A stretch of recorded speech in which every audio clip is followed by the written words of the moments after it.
네, 오늘 4월 28일 사도행전 17장 1절에서 9절까지의 말씀입니다. 오늘 아침에 쌀쌀하네요. 아침, 저녁으로는 좀 춥고 낮에는 덥고 이런 환절기에 지금 시험 기간이기도 한데 건강관리 잘 하시기 바랍니다.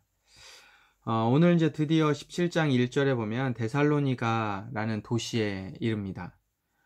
데살로니가라는 도시에 보니 바로 나오죠. 거기 유대인의 회당이 있는지라. 빌립보는 유대인의 회당이 없어서 안식일날 기도처를 찾으러 돌아다녔고, 유대인의 풍습상 안식일에는 강가에서 몸을 씻는 풍습이 있으니까 어찌되든 사도 바울은 먼저는 유대인들에게 가서 복음을 전했어요. 유대인들에게. 빌립보에는 그랬고 데살로니가는 다행히 유대인의 회당이 있어서 유대인의 회당에 들어가서 3주 동안 복음을 전했죠. 빌립보는 사실 로마의 전통 도시라고 그랬어요. 로마의 전통 도시입니다. 군인들이 살고 있는. 그러다 보니까 주로 유대인들은 많이 있지 않았고 유대인들이 많지 않았으니 회당이 없었을 거고, 데살로니가는 마게도니아의 수도고 가장 큰 도시였고, 그래서 유대인들이 상당히 많았고, 유대인들이 많았으니 이제 유대인들의 회당도 있었죠. 빌립보보다는 데살로니가가 훨씬 더 큰 도시였고, 그 다음 또 유명한 도시이기도 합니다. 알렉산더 대왕의 고향이기도 하고 아리스토텔레스라는 철학자의 고향이기도 합니다. 데살로니가는 사실 이제 우리가 약간 배경을 좀 보면 아름다운 도시예요. 정말 아름다운 도시고 교통이 좋은 도시고, 아마 지금도 그리스에서 아테네에 이어서 두 번째로 큰 도시가 데살로니가입니다. 제 기억으로는 아테네 올림픽인가요? 그때 아마 데살로니가에서 우리나라 축구팀이 경기를 한번 한 적이 있는데, 그래서 데살로니가는 지금도 가장 큰 도시예요. 알렉산더 대왕이 마게도니아의 왕이잖아요. 그래서 이제 알렉산더가 대제국을 건설하는데, 알렉산더 대왕이 죽고 나서 그 대제국이 4명의 장군들에 의해서 4개의 나라로 나누어집니다. 이때 마케도니아라는 지역을 다스렸던 왕이 이제 장군이기도 하죠. 알렉산더 대왕의 장군이기도 한 사람이 이제 카신저입니다. 카신저. 근데 이 사람이 도시를 지었어요. 왜냐하면 이제 왕이 되고 난 이후에 자기의 치적을 위해서 도시를 지었는데, 이제 그게 데살로니가입니다. 근데 이 데살로니가를 너무 아름답고 잘 지어서 이 데살로니가라는 도시는 자기 아내의 이름이에요. 그러니까 이제 카신저의 아내의 이름이 데살로니가입니다. 데살로니가. 그래서 자기의 아내의 이름을 이 도시에다가 붙였다라는 역사적인 게 있죠. 빌립보보다 데살로니가는 사람도 많았고 훨씬 더 많이 믿었어요. 그래서 이제 나중에 교회가 된 곳이 야손이라는 사람의 집에서 교회가 됩니다. 그래서 오늘 말씀에도 보면 이제 5절부터 9절까지 야손이라는 사람이 등장하잖아요. 이 야손의 집에서 교회가 처음 생겼어요. 그러니까 처음에는 회당에 들어가서 복음을 전하고 관심이 있는 유대인들을 모아서 따로 교회를 만들었는데, 이제 그게 바울의 선교 방식이었습니다. 빌립보에서도 마찬가지잖아요. 빌립보에서도 루디아의 집에서 교회가 시작되고, 데살로니가 교회도 야손의 집에서 시작이 되어집니다. 근데 두 사람의 공통점이 뭐냐면 부자예요. 루디아도 아주 부자였고, 야손도 9절에 보니까 보석금을 받고 풀려날 수 있는 정도의 아주 재력가라고 성경학자들이 봐요. 그래서 재정이 선교에 필요합니다. 돈도 하나님의 사역에서 필요해요.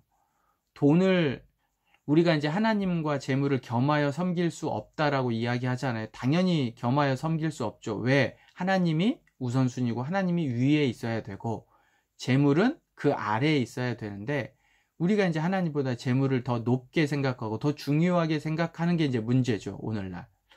그래서 여러분이 공부하고 열심히 돈도 벌고 취직도 하고 사업도 하고 이 모든 일들이 다 하나님의 나라를 위해서 한다고 한다면 전 중요하다고 봅니다. 그러나 이게 나중에 하겠다라고 하면 안 되고요. 지금부터 여러분이 재정 관리를 어떻게 하는지, 하나님과 여러분의 삶의 우선순위를 어떻게 나누는지 잘 기억하셔야 돼요. 지금 시험 기간이잖아요.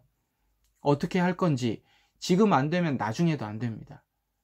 나중에 내가 돈을 왕창 벌어서 많이 벌어서 하나님의 일을 위해 써야겠다, 이거 안 됩니다. 안 돼요. 오늘까지만 놀고 내일부터 공부한다, 뭐 이거 안 되잖아요. 내일 또 놀게 돼요. 지금부터 해야 된다는 게 이 중요한 제가 그냥 하다가 생각이 났어요. 두 번째는 오늘 말씀해 보면 동일합니다. 간접 메시지, 직접 메시지. 직접 메시지는 뭐예요? 사도 바울이 이야기하잖아요. 직접 메시지는 뭡니까? 3절이죠.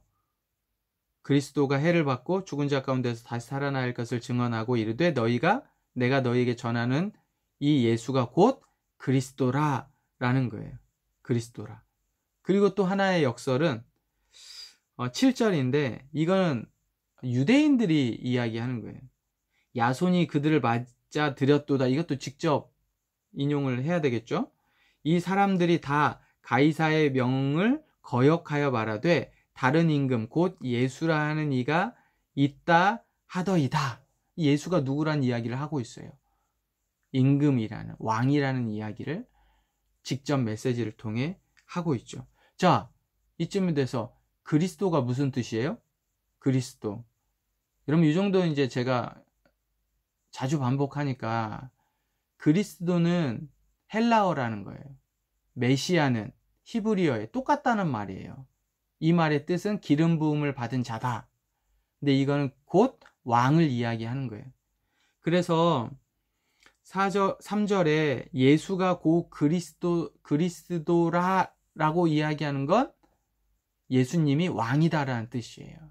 이 사실이 사도 바울이 증거했던 아주 중요한 메시지라고요. 평생 우리가 붙잡아야 될 메시지. 예수가 누구의 왕이에요.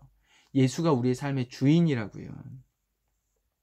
그래서 단지 어떤 정치적인, 경제적인, 사회 문화적인 이걸 떠나서 우리의 삶의 왕이 바로 예수님이고 우리가 따라야 할 주인이 예수님이라는 이야기를 하고 있죠. 오늘 말씀에 또 하나를 보면 여러분 유대인들이 5절에 보면 유대인들이 시기하여 이렇게 이제 해가지고 나온단 말이에요.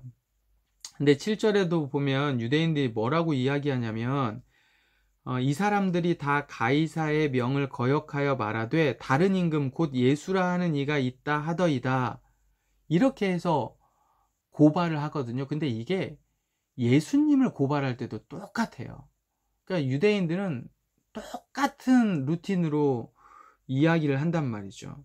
누가복음 23장 1절에서 7절에 보면 누가복음 23장입니다.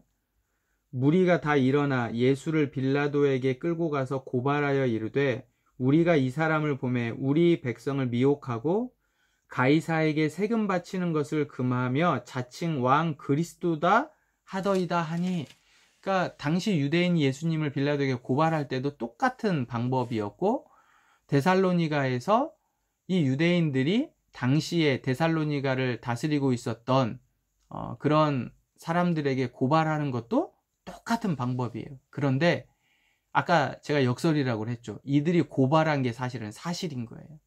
이들이 고발한 게 사실이라는 거죠.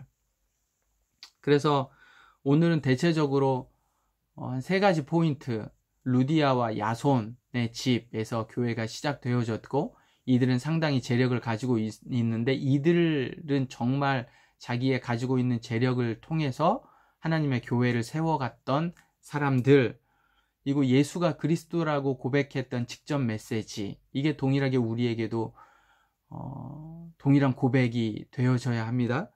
그리고 이제 3번째는 유대인들의 역설, 그들이 고발했던 그 내용이 결국엔 사실이었다는 것을 오늘날 이제 우리가 잘 알 수 있죠. 여러분 오늘 하루는 누가 주인이냐, 누가 재물의 야손과 루디아는 재물을 주인으로 삼지 않고 예수님을 주인으로 삼았잖아요. 그리고 예수는 그리스도라고 고백한 건 예수님이 우리의 왕, 예수님이 주인이란 얘기잖아요. 그리고 유대인들이 역설적으로 이야기했던, 고발했던 그 내용도 결국에는 임금이잖아요. 임금. 예수가 다른 임금이다라고 이야기한 이 임금도 주인, 왕을 이야기하는 거예요. 그래서 오늘 하루 우리가 시험 기간이긴 하지만 우리의 삶의 주인이, 시간의 주인이, 에너지와 물질과 우리의 가치관의 주인이 하나님이라는 정체성을, 예수 그리스도라는 정체성을 분명히 알고 오늘 하루도, 그리고 우리의 삶도 그렇게 주님을 주인으로 모시고 갑시다!